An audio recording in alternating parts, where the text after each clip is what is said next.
Today, we're talking 5 tips for people that are out there about to buy a small or medium-sized business. I'm David C. Barnett, and you're tuned in to Small Business and Deal Making, the broadcast, podcast, YouTube channel where I talk about buying, selling, financing, and managing small and medium-sized businesses while controlling risk. So, if you're looking to take control of your future through buying a business one day, or if you already own a business and you're looking to grow or exit, you've come to the right place. I talk about interesting things, I talk to interesting people, and I answer your questions every week right here. So be sure to hit like, be sure to hit subscribe, and let's get to it. All right, so I've got a few tips lined up, 5 of them in fact, and I've actually put them in order of what I think is their order of importance about things that you should be thinking about if you're going to go out there and buy a small or medium-sized business. And if you're serious about buying a business, I know that I've got online courses and things on the topic, but at the very least, you should head over to Amazon and buy yourself a copy of my book, 21 Stupid Things People Do When Trying to Buy a Business. You can get that in Kindle or in audio format, and it's only a couple bucks, and it's available in every Amazon store around the world. So, number 5 of my 5 tips is consider the industry as well as the individual business. So, what do I mean about this? A lot of the times when people are looking at a particular business, they'll look at different businesses that are available for sale, and they'll fall in love with a specific business. And what I always encourage people to do is to choose an industry before they go looking for individual businesses. Why? Because it can help inform you about what you're looking for in those individual businesses.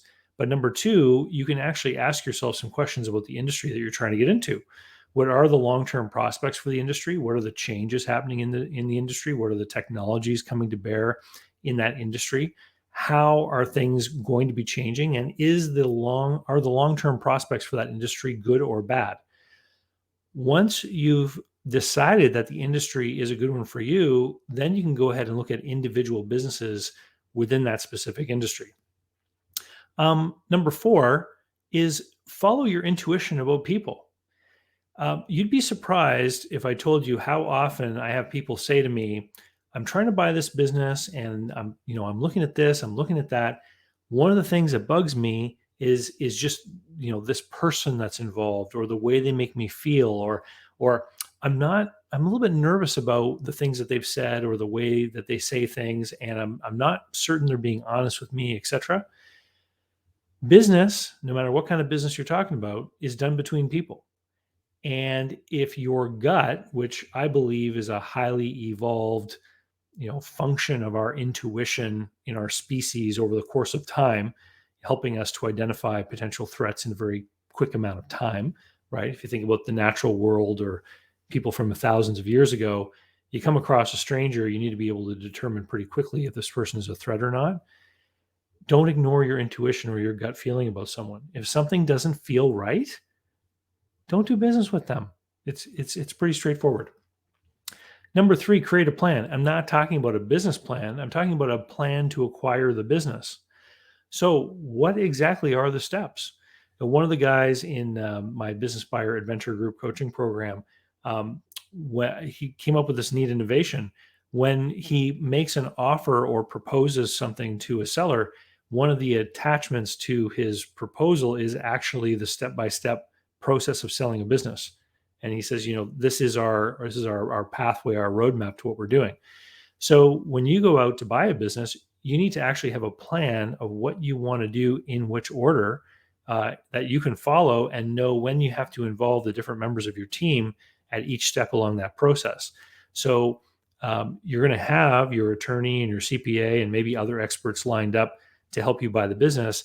At what point along your journey do you involve each of them to start getting their feedback and input on the deal that you're looking at? Number 2, exploit your expertise. And if you lack expertise in the industry that you're searching in, why not get some? So one of my favorite stories is about this fried chicken restaurant that I sold way back when. And I used to get all kinds of people that were like government employees and bankers and, different kinds of professional people. They would come and look at the business because of the numbers. and they liked the profits, and they didn't have any experience in a fast food restaurant setting. And I would ask them, like, do you really know what you're getting in for? Like, do you know what you're getting involved with and what it's going to be like to actually work in one of these businesses? And the owner of a single location fast food restaurant has to be in there. You have to know what's going on. You have to be involved. And so I would suggest to them, why don't you go get a job at McDonald's part-time and get some experience in a fast food restaurant environment? And many of these people would just be like, oh my God, I can't do that. That's like, I'm a professional person. I can't work there. Well, you need to have some experience or understanding of what you're going to get involved in, because buying a small business is a highly illiquid investment. You could buy a small business and then decide a month later that you don't like it anymore.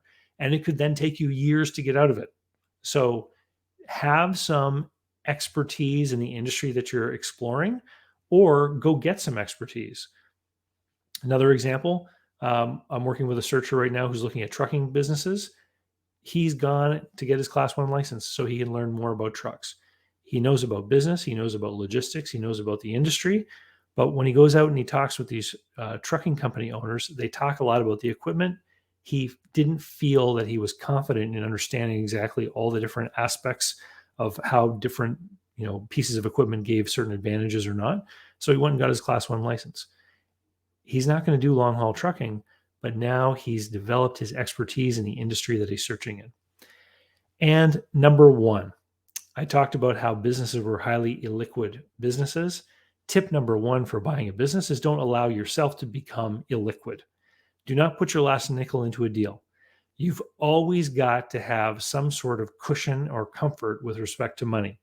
So when I'm advising people that are members of my group coaching program, I always make sure that they have a cushion or buffer, a reserve, a certain number of months of living expenses that they take off the table. It's not part of their resources in order to buy a business. There are so many different ways things can go wrong when you buy a business. One of another client that I'm working with just bought a business, and the second largest client has now gone. So they bought the business, the second largest customer has gone away. The performance of the business in the first year is going to decline. There was really nothing that they could have done about that. The seller didn't have information that they were going to be leaving. There wasn't anything hidden from them in any way, shape, or form. It's just bad luck. And it can happen. We do not know the future. So you need to make sure that you are in a position where you have extra money available so that you can maneuver and give yourself breathing room. And this is one of the reasons why I talk about how becoming over leveraged is so dangerous, because if you don't have extra money available for who knows what reason, if something goes wrong, a very small problem can end up being the thing that kills you. And that's not what you want. You're getting into business to create enhanced security and to get into business while reducing risk. Don't throw those advantages out the window by putting yourself in an illiquid position where everything has to work out just right, or else you get screwed. Anyway, thanks for watching. Like I said, if you want to learn more, the quickest way to get out there and get more information is to go and pick up that book, 21 Stupid Things People Do When Trying to Buy a Business. You can find it on Amazon anywhere in the world, available for Kindle and audio. And with that, I'll say see you later.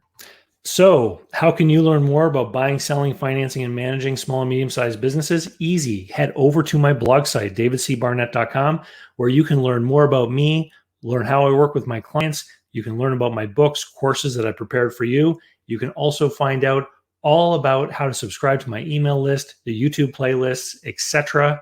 There's literally hundreds of hours of content there, all for free, and I'd love for you to be my guest.